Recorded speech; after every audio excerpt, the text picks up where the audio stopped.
Hey everybody, Corey here coming at you with another knife review video, and boy am I excited today.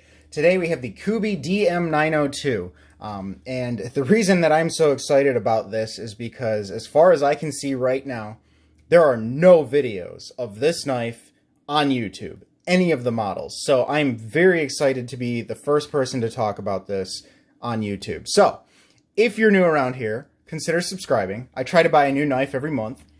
Don't tell my wife. So, first and foremost, let's do our size comparisons. My ZT that I usually use, which is my big knife, is currently in for warranty, so you're going to be looking at a Reich 1902 today. And my small knife that I usually use for comparisons is a Rat 2. You can see we are coming in smaller than the Reich, which is relatively large, but of course larger than the Rat 2, which is relatively small. The Kubey has a blade that comes in at 3.9 inches. So many of you who are familiar with knives would know that 3.9, it's basically large. Once you get to 4 inches, there's no denying that the knife is a large size knife. So today we're dealing with a large size knife. So that's what we've got now. Now, let's just jump straight in.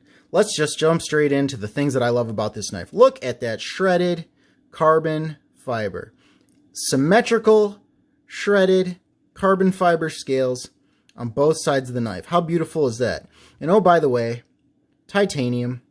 That is titanium. And oh, by the way, we've got a Damascus blade. Now, this is an interesting kind of Damascus. Some of you might be a little confused when I flip this over and you see a line running through the center and you think, what is that? Is that some kind of fake Damascus? What is this? That's BS. No, it's not BS.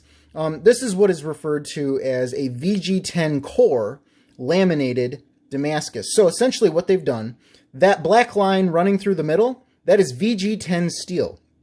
So you know that your edge that you sharpen to is always going to be VG10. Then what they did is they took two different stainless steels, they made them Damascus, they folded them, and they laminated them onto the VG10 core. This is one way that you can do Damascus. I actually really like this because you always know what you're cutting with. You know that you're dealing with VG10 at the center. Everything else is just pretty. And in my opinion, I mean, you're either going to love or hate this knife, but this blackwash Damascus is just crazy cool. And the etch is actually really deep on this. You can feel the ridges. It feels like a little mountain range if you run your finger over it. It is just so cool. And oh, by the way, if you don't like the blackwash Damascus, they have two different versions. One is basically all silver. The other has a blue bolster instead of this brass-colored one. And the blade does not have the black DLC, or the blackwash finish. So, I mean, right here, the good. The good is, my God, it's so beautiful. And if you love the look of this knife, you just know you're going to love it forever. If this is your style, it's probably screaming your style. The action is actually pretty good, to be quite honest. I can, if I want, I can fail this knife every single time. Let's see if I can not make an ass out of myself. Let's fail it. Come on. And of course it didn't fail. I can fail this knife every time for the most part when I'm not on camera because the camera makes me look like an ass. That being said, it's not a bad action. If you put any effort into it whatsoever, it deploys 100% of the time. I mean, you really have to try to fail the action in order to get the action to fail. It's also, as you can see, it's pretty nice on the drop. I'm not using a lot of force, and if I want to put any amount of force into it, there you go. You can drop it shut if you just give it a little bit of oomph. So, awesome materials, tons of sex appeal, and a great action. In terms of ergos, this is a little interesting. So this is 5/8 of an inch thick. This is over half an inch thick.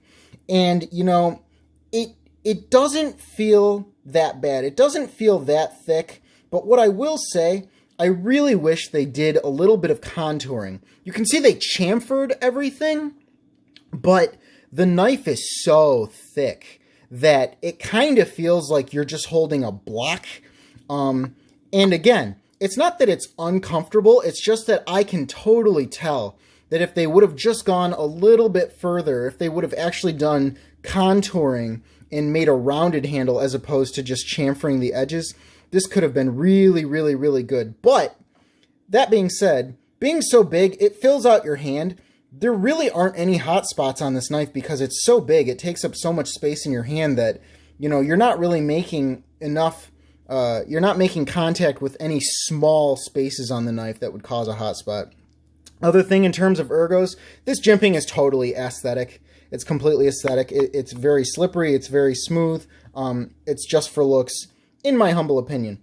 The final thing I'll say in terms of ergonomics, would have really liked a finger choil. I feel like this knife is begging for a finger choil because it's got this kind of spear point harpoon blade, and this cutout, oh my gosh, my thumb just wishes it could be there, and my pointer finger just wishes it could be right up in there where that sharpening choil is. I think this would have worked out really well. But alas, we have a sharpening choil. I will say that the sharpening choil is relatively generous. It's done well enough to where you don't have to worry about grinding into that blade if you were sharpening your own knife. Now, all of that is the good. Let's talk about some of the things that put me off a little bit. So right away, right out of the box, I got the urge to disassemble this.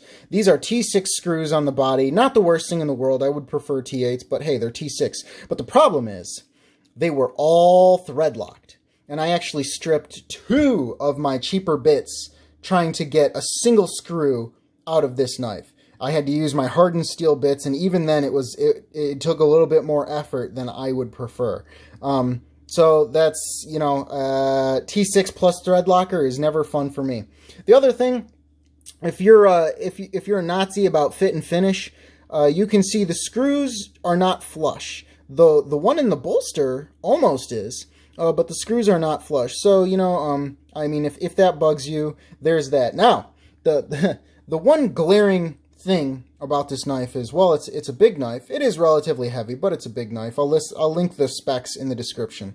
But you might notice that there's something on this knife that I don't put on my knives, any of my other knives, and that is a lanyard. Why did I put a lanyard on this knife? Well, I certainly didn't take the pocket clip off. There is no pocket clip on this knife. So you're either going to have to put a lanyard on it, or you're going to have to let a knife that is this size just kind of sink to the bottom of your pocket like a rock. Now, I can't even say I'm torn on this. I wish it had a pocket clip. I really wish it had a pocket clip, because a knife that is this big, it has to have a pocket clip. You can't have this sitting in the bottom of your pocket.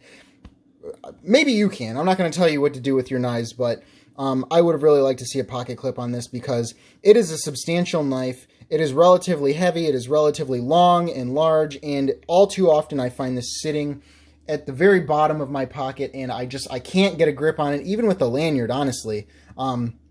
I just wish I could kind of get a grip on it a little bit better. I will say, it originally had some Lockstick, and now it has none. I think it was just maybe a part of the break-in process. Came with Lockstick, didn't have any Lockstick. In terms of the centering, close it back up. In terms of the centering's basically perfect. I have absolutely no complaints there.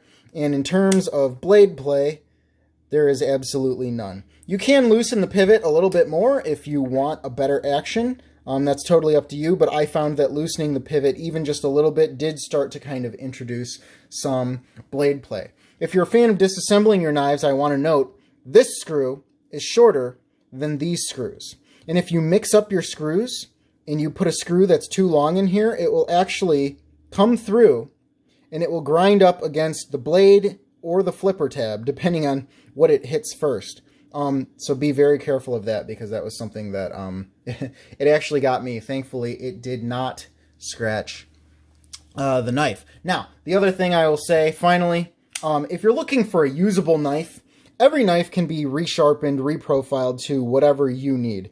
But when I put this on my KME system to give it a bit of a mirror edge, not my best mirror edge, but a mirror edge nonetheless, I had to keep setting my angle back and back and back and back until I finally got out my angle guide and realized that both edges were set to 27 degrees per side.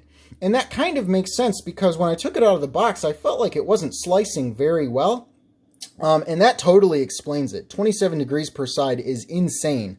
Of course, you could reprofile this on your own anytime you wanted, but for those of you who don't sharpen your own knives, or you don't want to reprofile a knife, 27 is steep. I mean, even taking off 5 degrees just to get this to 22, which is still a little bit steeper than I like my EDCs, it's a pretty big thing. So I just wanted to point that out. So overall, what are we looking at here? Now let's come in the price. Depending on where you buy this, if this is in stock on White Mountain Knives, it's $100, but they have a 10% discount code, so you can get it for $90. However, they are typically in stock on Amazon for the full $100. So $90 to $100. Do I think that that's worth it? Yes, I do absolutely think it's worth it. For what you're getting here, you're getting the shredded carbon fiber, you're getting titanium, you're getting this very unique, interesting Damascus with a VG10 core, which is generally something you see around the $100 price mark, but that Damascus, you do not. You do not typically see that kind of Damascus around the $100 price mark.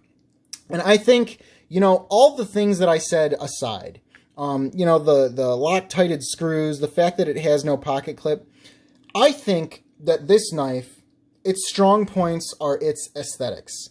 And if this knife speaks to you from a sex appeal standpoint, from an aesthetic standpoint, I would absolutely 100% say that this knife is worth it. I think it is clearly not meant to be a worker. I think it's meant to just be beautiful. I think it's the kind of knife that if you're a knife guy and maybe you've got friends who are knife guys, this is the kind of knife that you show them and they go, holy shit, what is that? What are you holding right there? Yeah, the ergos could be a little bit better. The grind could be a little bit more shallow. I really, really, really wish it had a pocket clip. Even, you know, if I could give myself one thing on this knife, it would be the pocket clip. But honestly, for $90 or even $100, VG10 Damascus with titanium, with carbon fiber, you've got a great action. Honestly, it's a great action. It really is a great action. You've got no blade play. You've got good centering. I mean, this pretty much just hits everything, all the nails on the head. Could it be contoured? Yes. Could the screws be flush? Yes.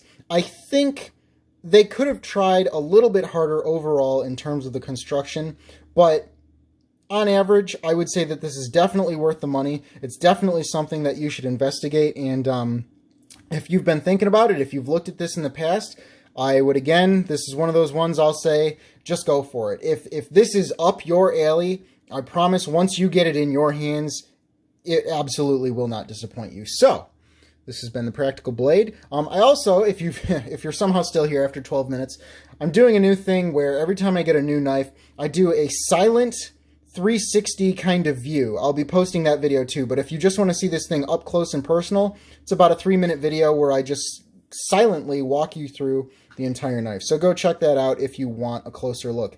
Anyhow, other than that, hope you found this interesting, and have a great day. The usual.